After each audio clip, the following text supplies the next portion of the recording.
हरिद्वार ग्रामीण से कांग्रेस की विधायक अनुपमा रावत ने वृद्धा पेंशन योजना को लेकर सवाल उठाए।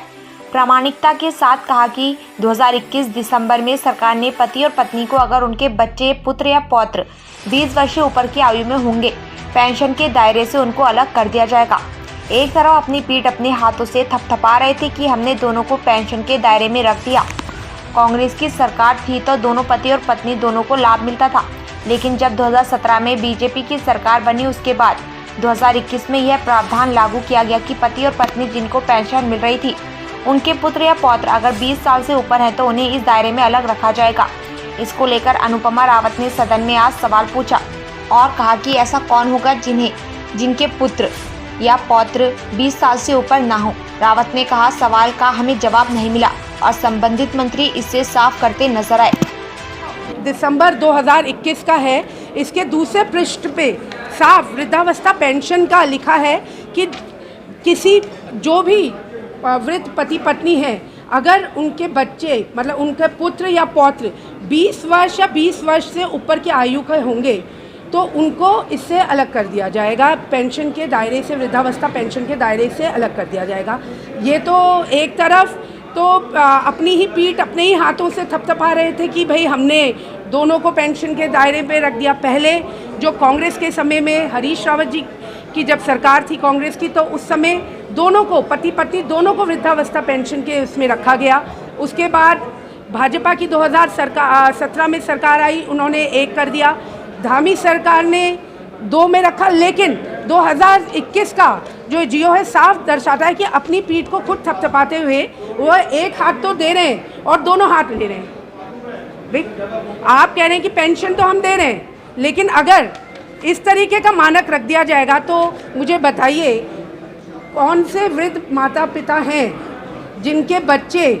जिनका जो पुत्र है या पौत्र है वो 20 वर्ष या 20 वर्ष से ऊपर का नहीं होगा। तो इसका मतलब तो कि सभी, लगभग हर किसी को आप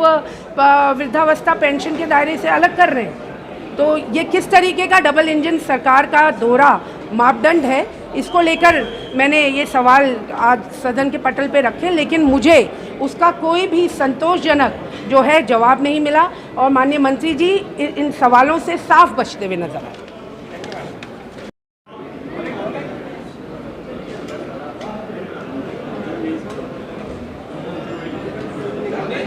मैडम, कल आपने जो है वहाँ पर अपने हरिद्वार ग्रामीण क्षेत्र को लेकर कई व्यवस्थाओं की बात की थी, तो उसको लेकर आज कोई 58 के तहत चर्चा की बात की आपने? आज मैंने एक सवाल पूछा था तारांकित, जिसमें समाज कल्याण मंत्रालय से रिलेटेड था पेंशन का, और ये पूरे प्रदेश से रिलेटेड एक सवाल है जिसमें मैंने पूछा था कि पति पत्नी दोनों को पेंशन दी जा रही है, उसकी पात्रता क्या है और कितने लोग लाभान्वित हो रहे हैं। उसमें एक तो पात्रता के मानक पूछे गए और दूसरा मैंने ये माननीय मंत्री जी से पूछा कि क्या इन मानकों के कारण बड़ी संख्या में महिलाएं वृद्धावस्था पेंशन पाने से वंचित हो रही हैं, जिसका जो उत्तर भाषण में मुझे आया, उन्होंने कहा हाँ, कि हाँ जो हमने मानक बनाए हैं उसमें काफ़ी तादाद में जो हैं हमारी बहनें जो वृद्धावस्था में हैं वो वंचित हो रही हैं। जब आंकड़ा मांगा गया तो उनके पास आंकड़ा नहीं था, वे माननीय मंत्री जी जो हैं वो आंकड़ा या तो छुपा रहे थे या उनके पास था नहीं। और इसको मैं यही मानती हूँ कि पूरी तरीके से वो बिना किसी होमवर्क के यहाँ आए थे और वे माननीय संसदीय कार्य मंत्री जी से उसमें मदद लेते हुए नज़र आ रहे थे। और बार बार मेरे ये पूछने पे, क्योंकि देखिए हमारा राज्य जो है महिला प्रधान राज्य है, महिलाओं के ने इसको आगे बढ़कर अग्रणी भूमिका निभाकर प्राप्त किया, और अगर पेंशन के ऐसे मानक बनाए गए हैं, क्योंकि खुद स्वयं मैंने जो पर्चे आपको दिया है, ये तारांकित प्रश्न का जो उत्तर भाषण आया है उसमें साफ उन्होंने जो मेरा तीसरे नंबर का प्रश्न है उसमें साफ जो जवाब आया है उसमें उन्होंने कहा है, माना है कि हाँ हम लोग जो मानक हमने बनाए हैं उसमें महिलाओं को वंचित करा जा रहा है, वृद्धावस्था पेंशन से उन्हें वंचित किया जा रहा है, और जब आंकड़े मांगे जा रहे हैं तो उससे छुपा जा रहा है। तो ये तो अब क्या कहा जा सकता है, ये एक तरीके से सरकार की असंवेदनशीलता दिखाई देती है। एक तरफ तो माननीय मुख्यमंत्री जी ने कहा जब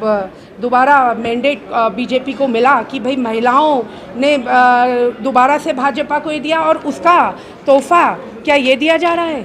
कि उन महिलाओं को वंचित किया जा रहा है। और दूसरा जो मेरा सवाल था कि वो क्या मानक है जिनमें ये वंचित किया जा रहा है, तो उस जवाब को उन्होंने देना उचित ही नहीं समझा, सीधे दूसरे सवाल पर आ गए। और जो जियो है